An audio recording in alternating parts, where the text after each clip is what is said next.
Sezoni veror, numri I lartë I turistëve, rritja e kërkesës për blerje produktesh apo shërbime ka bërë që në jug të rriten çmimet. Pushuesit që zgjedhin Bregdetin e Vlorës, por veçanërisht vlonjatët përgjatë sezonit, siç tregojnë edhe vetë, përballen me çmime më të larta, duke filluar nga produktet e shportës dhe deri tek shërbimet që marrin, që kanë një kosto deri në 2 fish më të lartë se më parë. Kontrollet për çmime sipas pushuesve mungojnë, çka ka bërë që në Vlorë të ketë rritje të tyre përgjatë sezonit. Në situatën ekonomike që ndodhen, pushuesit thonë se nuk mund të përballojnë dot çmimet në stratosferë. Ata pohojnë se përgjatë gjithë vitit marrin të njëjtat paga dhe pensione, teksa në verë me to duhet të blejnë produkte apo marrin shërbime, por me çmime shumë herë më të larta, duke e patur të pamundur.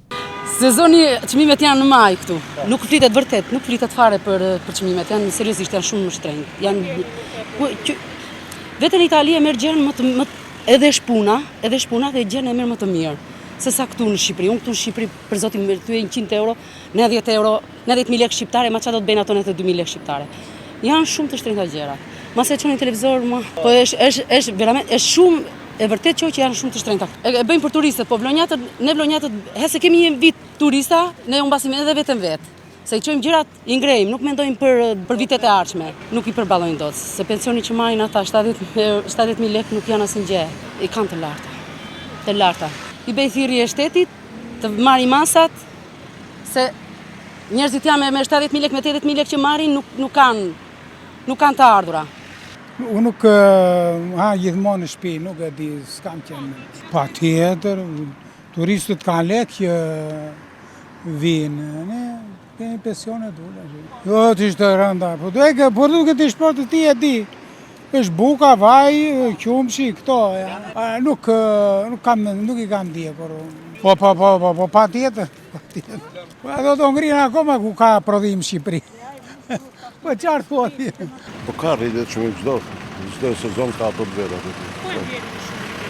Të përditshme, gazovate, frutat, shtendjan të gjithë ndikon. Edhe I rrisin e qika, të shërbimet edhe ka.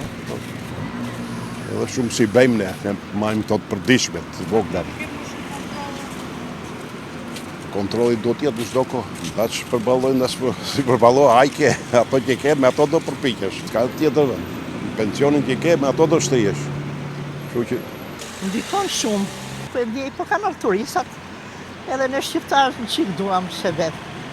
Jemi të pamëshirshëm për çështjen e çmimeve. Apo ku ndje në çdo gjë, në çdo aspekt, në çdo ushqim. Te frutat, te perimet, te ushqimet. Shërbimi s'është I mirë. Ja, shiko dhe plazhisht është për I brejt zotit. Çmimet me 100.000 lekë pension përballoj unë? Absolutisht jo. Duhet një reformë shumë lëvizshme. Do të thënë që jo ky shtet, po të ke kontroll e rrënjësisht kontroll. Sigurisht. Sigurisht. Janë shikojë kampionet të gjitha bosh. Shezlon pak më tutje bosh gjithë. Po të produktet e shportit? Pak a shumë të vjetë nuk janë. Një lloj pak a shumë. Janë të përballueshme me çmimet tani? Po tani kjo varet bazë të ardhurave për çdo familje. Jo. Për I pensionistë varet nga të ardhurat që ka çdo familje. Po sigurisht janë jashtë kontrollit gjithçka. Edhe sipas Instat, përgjatë muajit qershor, çmimet e produkteve të shportës u rritën me 2.7%. Gjithashtu Instat konfirmon se edhe përgjatë korriku, tendenca e rritjes së çmimeve të ushqimeve, por edhe kosto e shërbimeve është në rritje. Kjo për shkak të kërkesës më të lartë për blerjen e tyre përgjatë sezonit në krahasim me periudhat e mëparshme të vitit.